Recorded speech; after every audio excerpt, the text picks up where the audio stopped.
आज का हमारा टॉपिक है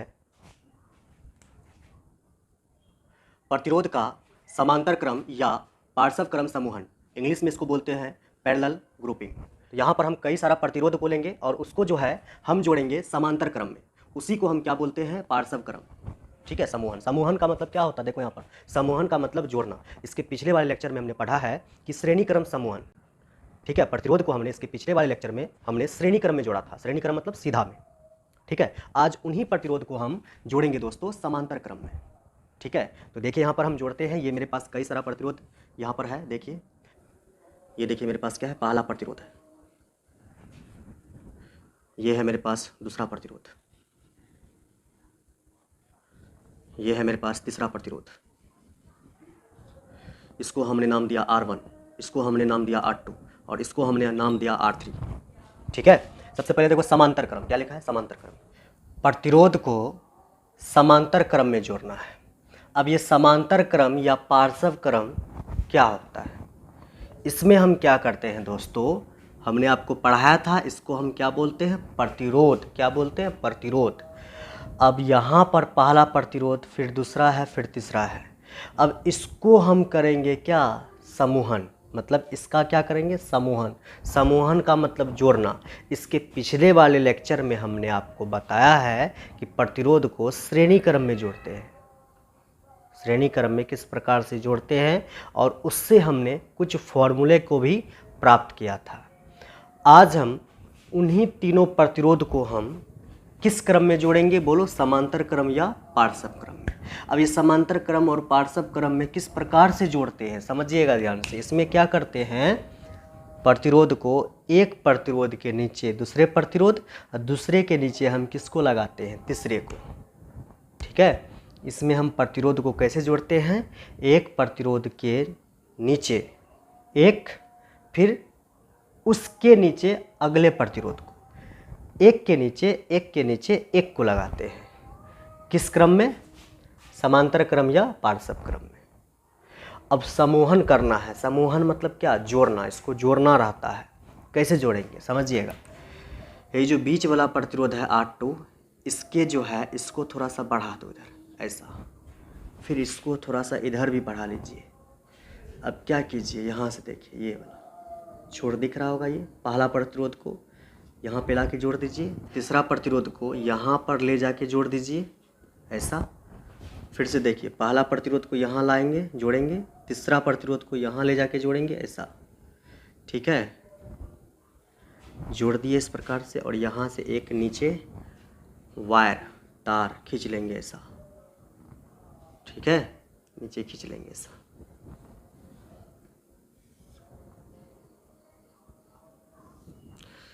और यहाँ पे लगा देंगे बैटरी। क्या लगा देंगे? बैटरी। बैटरी का सिंबल क्या होता है? देखिए, एक प्लस दूसरा माइनस, फिर प्लस फिर माइनस। ये प्लस होगा, ये लास्ट वाला क्या होगा? माइनस। और ये बैटरी क्या देगा? वोल्टेज। क्या देगा? वोल्टेज। अब जैसा कि हम जानते हैं कि विद्युत धारा, इलेक्ट्रिक करंट, वो बैटरी के प्लस टर्मिनल से निकलती है और घूम करके माइनस टर्मिनल पर आती है। तो यहाँ पर भी इसी प्रकार से होगा दोस्तों। विद्युत धारा जो होगा वो इस बैटरी के प्लस से निकलेगी। ये देखिए निकल गई और ये करंट आगे बढ़ेगी। और ये छोड़ देखिए, यहाँ पर जो है इसको हम मानते हैं A, और यहाँ पर जो है लास्ट वाला छोर है इसको हम मानते हैं B। ठीक है। अब देखिए, ये जो विद्युत धारा था ये बैटरी के प्लस टर्मिनल से निकला और कहाँ गया? ऊपर गया, यहाँ पर A बिंदु पर। अब यहाँ पर करंट जैसे ही A बिंदु पर गया, अब करंट यहाँ पर कंफ्यूज हो जाएगा। ठीक है। क्यों होगा कंफ्यूज? देखो, क्योंकि यहाँ पर यहाँ से लेकर के यहाँ तक तो सिंगल वायर था, तो करंट आराम से आएगा यहाँ से यहाँ तक। ठीक है। उसके बाद देखो ध्यान से, यहाँ से A बिंदु से कई सारा तार जो है निकल रहा है। पहले यहाँ से यहाँ तक एक ही तार था, अरे यहाँ से यहाँ तक एक ही तार था। अब A बिंदु पर कई सारा तार यहाँ पर है। कई सारा मतलब 3 ठो तार है। एक पहला, फिर दूसरा, फिर क्या है, तीसरा। मतलब यहाँ एक तार जो है वो 3 तार में क्या हो गया, बट गया। तो ये करंट भी दोस्तों यहाँ पर बट जाएगा। कुछ करंट इससे चले जाएगा, कुछ करंट इससे चले जाएगा और कुछ करंट इससे चले जाएगा। इससे जो करंट जाएगा उसको हम मान लेते हैं I1, क्योंकि पहला तार है इसलिए करंट पहला इसमें जाएगा I1।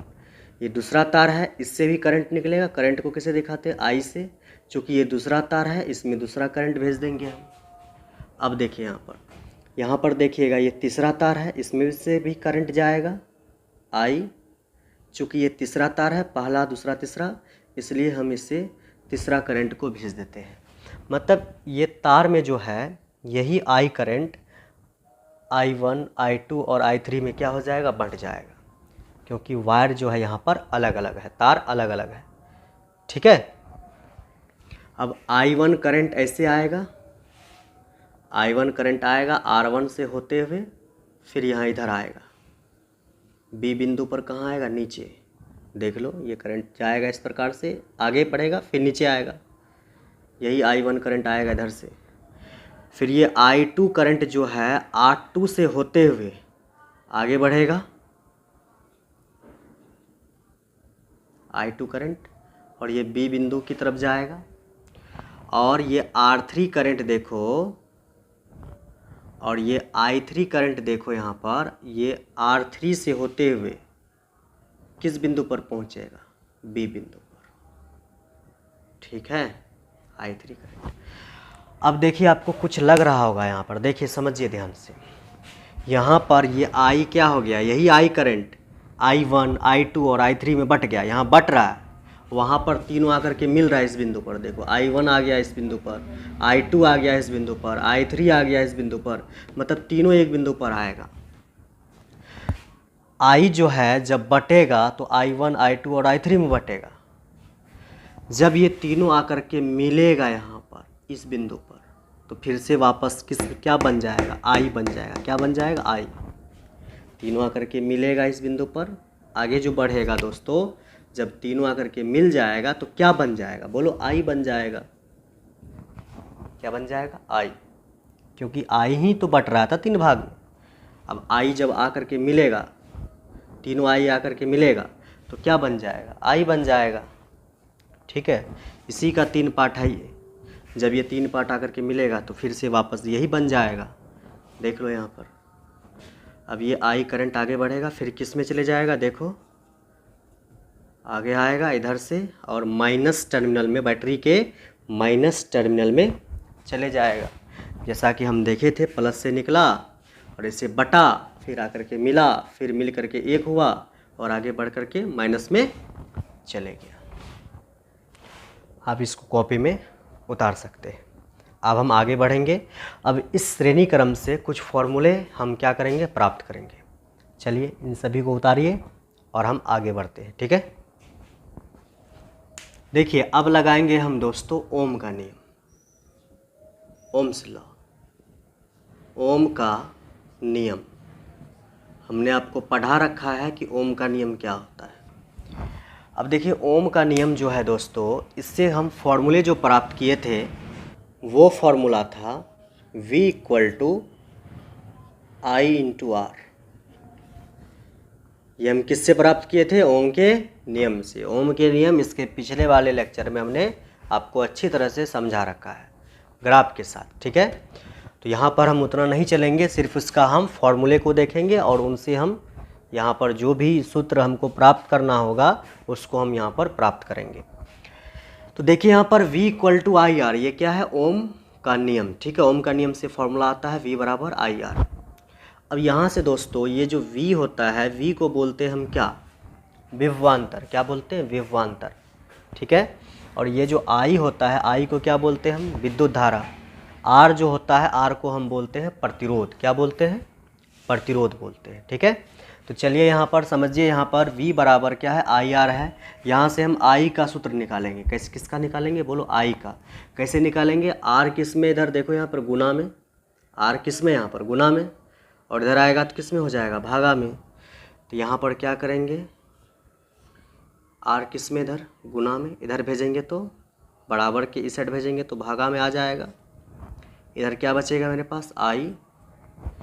इसी को हम सीधा करके लिखेंगे आई लिखेंगे, फिर बराबर, फिर क्या लिखेंगे, v बटे आर। ये फॉर्मूले हमको मिल गया। इसको हम समीकरण 1 लिख देंगे यहाँ पर। चलिए इन सभी को कॉपी में उतारिए। अब हम आगे बढ़ते हैं। अब हम दोस्तों यहाँ से देखिए, सबसे पहले आई का सूत्र तो निकल गया, आई बराबर v बटे आर। कैसे आया आप समझ भी गए। अब देखिए, अब इसी सूत्र का प्रयोग करके हम I1, I2 एवं I3 को निकालेंगे। देखिए बहुत इजी है, समझिएगा। और यहाँ पर ये एक बात याद रखना, समझिए। यहाँ पर जो है ये जो वोल्टेज लिखा है दोस्तों, ये जो वोल्टेज भी लिखा है, ये होता है नियत, फिक्स होता है। क्या होता है, फिक्स मतलब चेंज नहीं होगा। वोल्टेज यहाँ पर क्या रहता है, बोलो, फिक्स रहता है। क्यों रहता है फिक्स, ठीक है, क्योंकि ए बिंदु एवं बी बिंदु, इन्हीं दोनों बिंदुओं के बीच R1 भी लगा है। R1 कहाँ लगा है, R1 ए और बी के बीच ही लगा है। R2 भी कहाँ लगा है, ए और बी के बीच में ही लगा R2। R3 कहाँ लगा है, ए और बी के बीच में ही लगा R3। मतलब क्या हुआ कि ये तीनों प्रतिरोध यही दोनों बिंदुओं के बीच लगा है। बिंदु चेंज नहीं हो रहा है। ए और बी के बीच में भी ये लगा है, और ए और बी के बीच में ही ये लगा है, और ए और बी के बीच में ही ये लगा है। मतलब बिंदु यहाँ पर चेंज नहीं हो रहा है। जब दो बिंदुओं के बीच, ठीक है, ये तीनों प्रतिरोध जो है जब दो बिंदुओं के बीच लगा होगा, बिंदु चेंज नहीं हो रहा है, तो वहाँ पर ये जो V होता है, V मतलब वोल्टेज मतलब उसका हिंदी क्या होगा, विभवांतर। वो क्या रहेगा, नियत, फिक्स रहेगा, क्योंकि यहाँ पर बिंदु चेंज नहीं हो रहा है।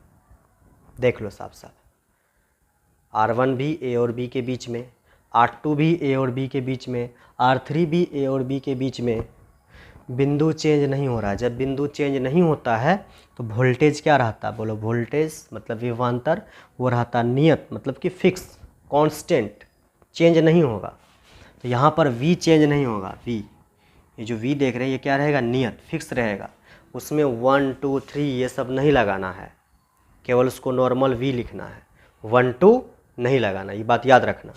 तो यहाँ पर देखो, समझो, यहाँ से अगर हम I को निकालेंगे, सॉरी I1 निकालेंगे, यहाँ से I1 निकालेंगे, तो यहाँ देखो I1 बराबर, हम क्या बोले, V चेंज नहीं होगा, V का V लिखना है। यहाँ क्या है, यहाँ देखना ध्यान से, यहाँ क्या है, R, यहाँ 1 है तो यहाँ भी क्या लगाना, 1। तो I1 बराबर V बटे R1, I1 बराबर V बटे R1, क्योंकि I1 करंट किसको मिल रहा है, R1 को। तो I1 बराबर V बटे R1, ये समीकरण आ गया मेरे पास। ठीक है, समझ गए ना, मतलब ये सूत्र निकल गया।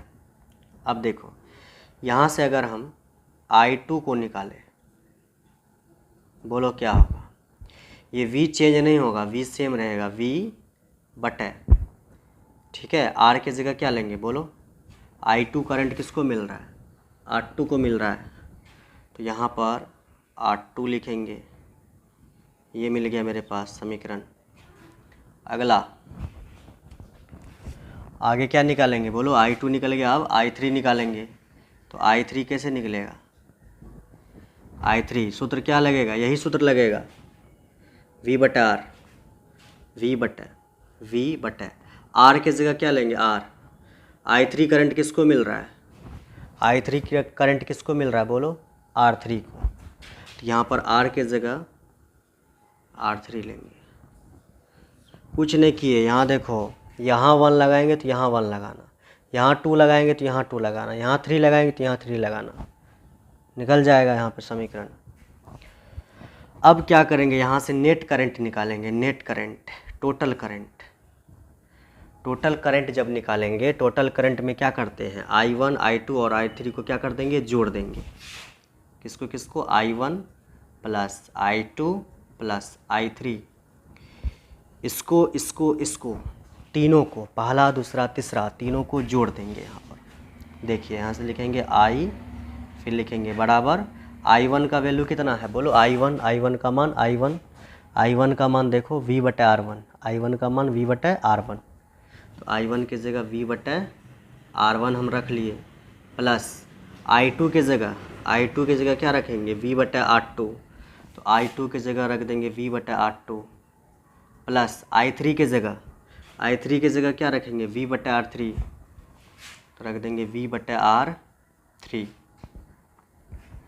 समझ गए यहाँ तक? तो यहाँ तक आप कॉपी कीजिए पहले, उसके बाद हम आगे बढ़ते हैं, ठीक है। यहाँ देखिए I है, यहाँ पर I का सूत्र हम क्या लिख चुके हैं, यहाँ पर देखो समीकरण 1 में V/R, तो इस I के जगह क्या लिख सकते हैं, जल्दी बताओ। I के जगह V/ क्या लिख सकते हैं, R, तो इस I के जगह हम लिखेंगे V/R, फिर बराबर। अब देखो, ये समझ गए, यहाँ भी V है, यहाँ भी V है, यहाँ भी V है, V को कॉमन ले लेंगे। देखो क्या कर रहे हैं हम, जब ये V तीनों जगह है तो तीनों जगह से हम V को कॉमन खींच लेंगे। तो ये देखिए यहाँ पे खींच लिए। जब यहाँ से V निकल जाएगा तो यहाँ कुछ नहीं बचेगा, तो क्या बचेगा, 1। जब ये V निकल जाएगा ना, ये V निकल जाएगा तो यहाँ क्या बचेगा, 1 बटा कितना, बोलो R1, प्लस यहाँ से भी V निकल गया, निकल के कहाँ गया, यहाँ पर, मतलब V निकाल दिए यहाँ पर, तो यहाँ से V निकल जाएगा तो क्या बचेगा, 1 बटा नीचे क्या बचेगा, R2, प्लस यहाँ से भी V निकाल लिए, यहाँ पर क्या बचेगा, 1, नीचे में क्या बचेगा, R3। समझ रहे क्या किए, ये तीनों जगह से V को हमने कॉमन खींच लिया। जब कॉमन खींच लेते हैं यहाँ पर, तो यहाँ पर क्या बचेगा, 1, यहाँ भी 1, यहाँ भी 1, 1 1 1, ठीक है, आपको पता होगा ये सब बात। अब देखिए, ये V और ये V, इस V से ये V क्या हो जाएगा, कट जाएगा, ये V से ये V कट जाएगा, कितना बचेगा, 1, ऊपर में 1, तो क्या बचेगा, 1 बटे R बराबर, इधर क्या बचा, 1 बटे R1 प्लस 1 बटे R2 प्लस 1 बटे R3, और यही है दोस्तों, ठीक है, समांतर क्रम या पार्श्व क्रम समूहन से फॉर्मूला। किसका, प्रतिरोध का समांतर क्रम या पार्श्व क्रम समूहन से सूत्र ये प्राप्त हुआ। और देखिए यहाँ पर, चूँकि यहाँ पर क्या लिखा है, पैरेलल का क्या लेंगे, P, तो यहाँ पर लिख देंगे दोस्तों P, क्या लिख देंगे, P, तो क्या आ गया, 1 बटे RP बराबर 1 बटे R1 प्लस 1 बटे R2 प्लस 1 बटे R3। उम्मीद है दोस्तों आपको ये लेक्चर समझ में आया होगा, ठीक है। चलिए आगे बढ़ते हैं।